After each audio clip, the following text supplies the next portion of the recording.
Assalamualaikum warahmatullahi wabarakatuh. Perkenalkan, saya Salma Siti Saada dengan NIM 12480101157 kelas 4E Administrasi Publik. Tujuan pembuatan video ini adalah untuk memenuhi tugas mata kuliah Etika dan Akuntabilitas Publik. Langsung saja, saya akan membawakan role play dengan judul kolaborasi dalam meningkatkan pelayanan publik, membawakan core value kolaboratif dengan 3 nilai di dalamnya. Dalam konteks penyelenggaraan pelayanan publik, efektivitas kinerja aparatur sangat dipengaruhi oleh kemampuan dalam membangun sinergi kerja. Pada suatu kantor pelayanan publik, ditemukan permasalahan berupa lambatnya proses administrasi yang menimbulkan keluhan dari masyarakat. Kondisi ini disebabkan oleh lemahnya koordinasi antar pegawai, serta kurang optimalnya komunikasi dalam melaksanakan tugas. Situasi tersebut menjadi refleksi penting bagi aparatur untuk menginternalisasikan nilai kolaboratif sebagai upaya perbaikan kinerja secara kolektif. Langsung saja, dengan latar ruang pelayanan publik dengan suasana cukup sibuk, berkas menumpuk, ekspresi pegawai terlihat lelah dan masyarakat menunggu. Andi, seorang atasan dengan ekspresi serius dan sedikit lelah. Ia berkata, "Proses pelayanan kita akhir-akhir ini mengalami keterlambatan yang cukup signifikan ya."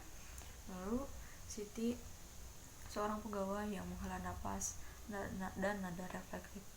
Hal ini mungkin disebabkan oleh kurangnya koordinasi dan komunikasi antar bagian, Pak. Kemudian ada Budi, seorang perwakilan masyarakat, dengan nada sopan santun menunjukkan kekecewaan. "Kami berharap adanya perbaikan agar pelayanan dapat berjalan lebih cepat dan jelas." Menyadari kondisi tersebut, para pegawai mulai menginisiasi penerapan nilai kolaboratif sebagai solusi. Langkah awal yang dilakukan adalah membangun kerjasama melalui pembagian tugas yang terstruktur dan proporsional sesuai dengan tanggung jawab masing-masing individu. Pendekatan ini memungkinkan terciptanya integrasi kerja yang lebih efektif sehingga setiap pegawai tidak lagi bekerja secara parsial, melainkan saling mendukung dalam menyelesaikan tugas. Selanjutnya, dengan latar suasana mulai lebih kondusif, pegawai berdiskusi dan ekspresi lebih fokus serta terbuka. Andi, dengan nada tegas namun kooperatif, ia berkata, "Kita perlu menyusun pembagian tugas yang lebih jelas agar tidak terjadi tumpang tindih pekerjaan." Lalu Siti pun mengangguk dengan ekspresi optimis. Ia berkata, "Saya akan membantu menyusun alur administrasi agar lebih sistematis dan terkoordinasi."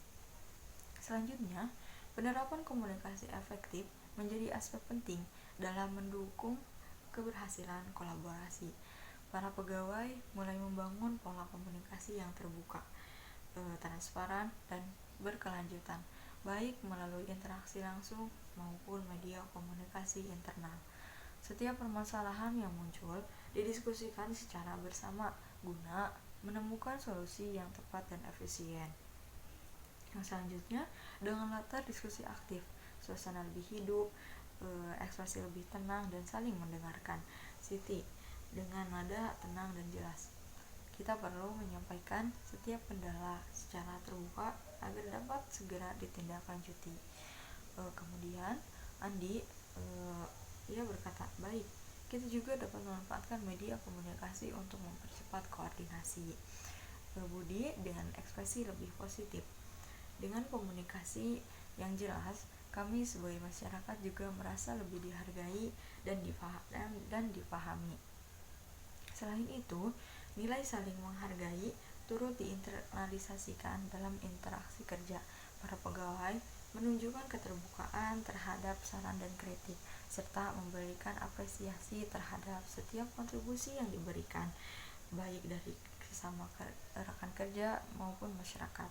Hal ini menciptakan suasana kerja yang kondusif, harmonis, dan mendukung peningkatan kinerja organisasi. Sekian yang dapat saya sampaikan.